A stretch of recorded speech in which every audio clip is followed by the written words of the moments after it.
And now back to Insights on Leadership in Life with your host, Roberta Pickett.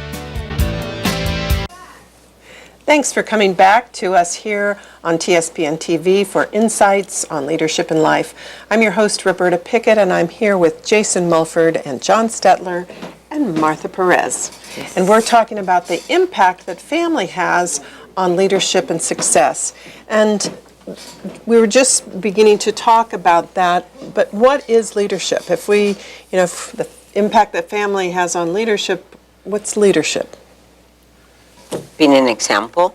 Being an example. Being an example to others, not just your family, to the community, to your employees, to your friends, but with me, it was easy because my grandpa trained me well. You had a role model. You had an example that you followed. I did, and I'm so grateful to my grandfather because without him, I would not be who I am today.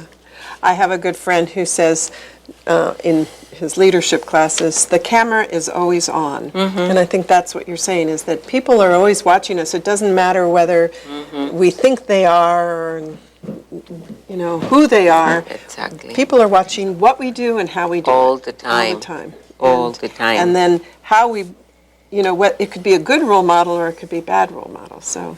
Yeah, I always try to behave. You try. I know you try. Be very good girl. There's a price to pay. What about you guys? I think it's leadership is not being the leader necessarily, but it's a person who is ready and able to take responsibility and to have initiative. It's the power behind the throne. Sometimes I think is the leader. It's the person who can cause things to be accomplished without being identified as the prime mover, or being or needing to be identified as the prime mover. Right. There's another quote. I love quotes, and one of them is, and it's, I don't know who said it, it's anonymous, but if they took away your title, would people still follow you? Mm-hmm. And I think that's what you're referring to there, is that sense of it's not about the title itself, it's not about the role you play, it's what you bring to the table. And are people willing, do they see you as a role model that they can follow, both to accomplish things, but also to change and to grow? I think that it's definitely a part of leadership. I believe so. In many occasions, at least, you earn the title. Yeah.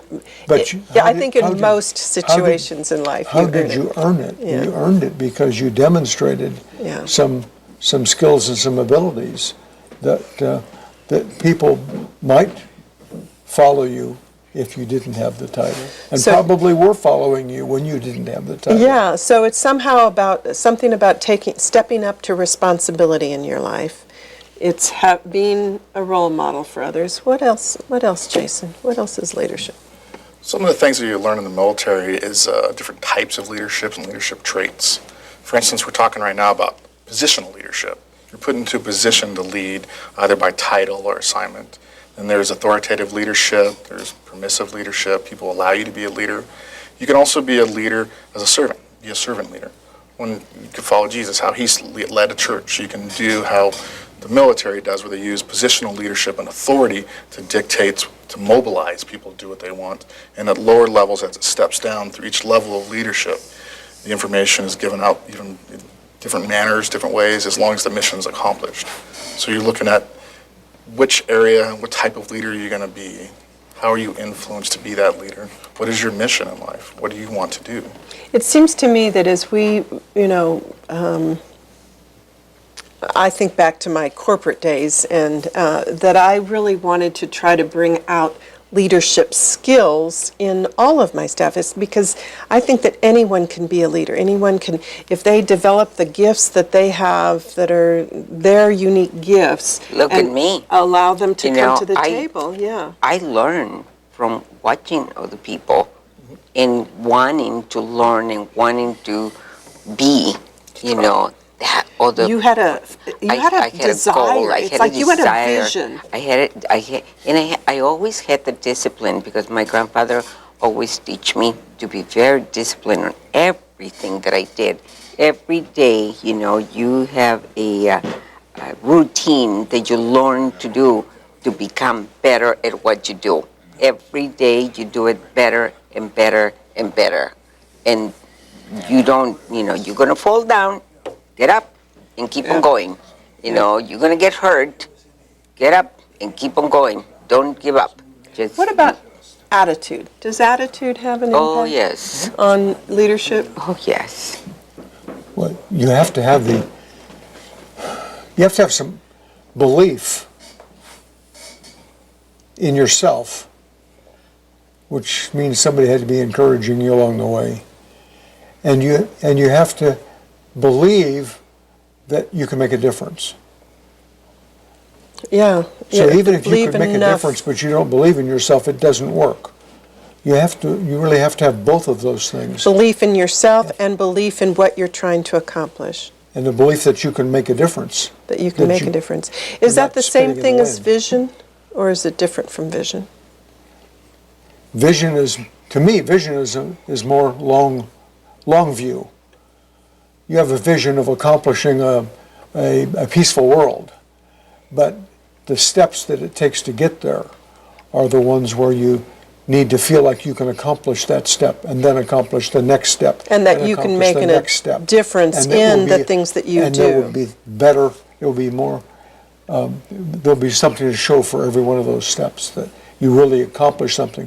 When you turn around and look behind you, you can see the landscape changed for the good. For the good.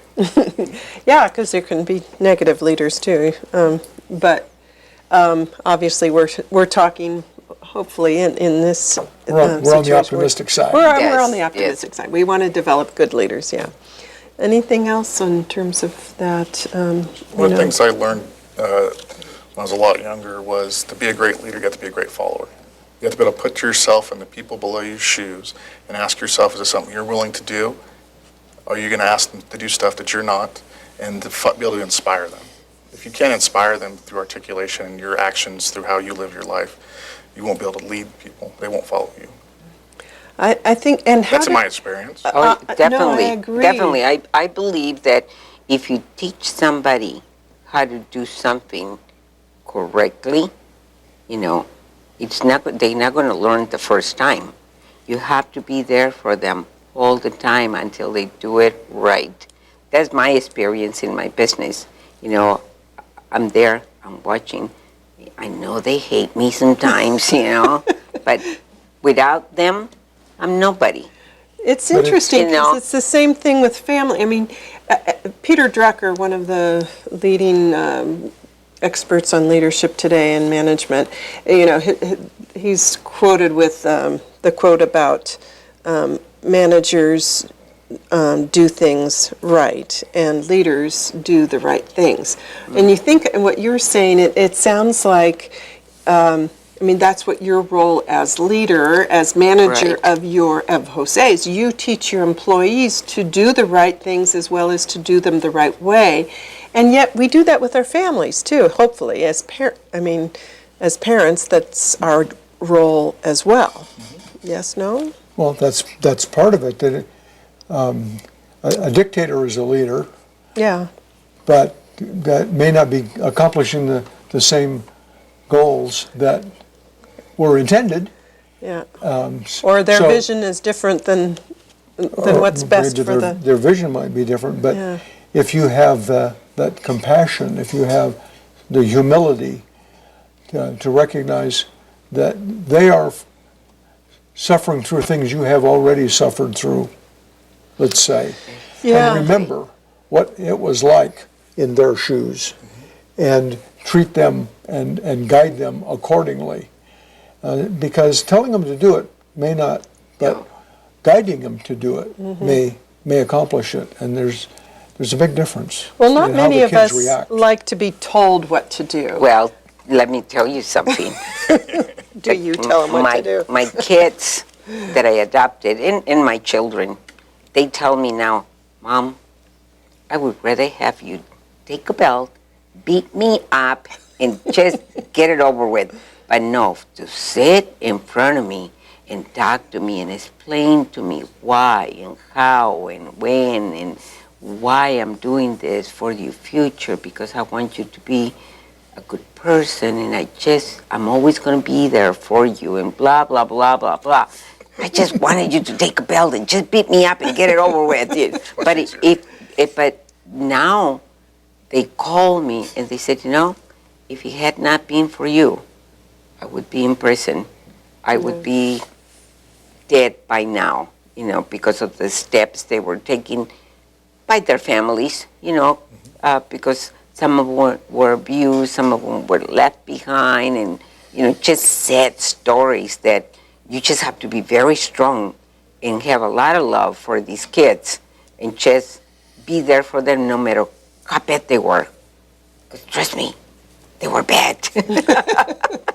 But I had to be patient, and I had to understand that they were human beings and that they deserved an opportunity to have a good life. And that's, I can't remember if it was at the break or earlier, but you were saying something about unconditional love. Unconditional love, unconditional everything. Yeah.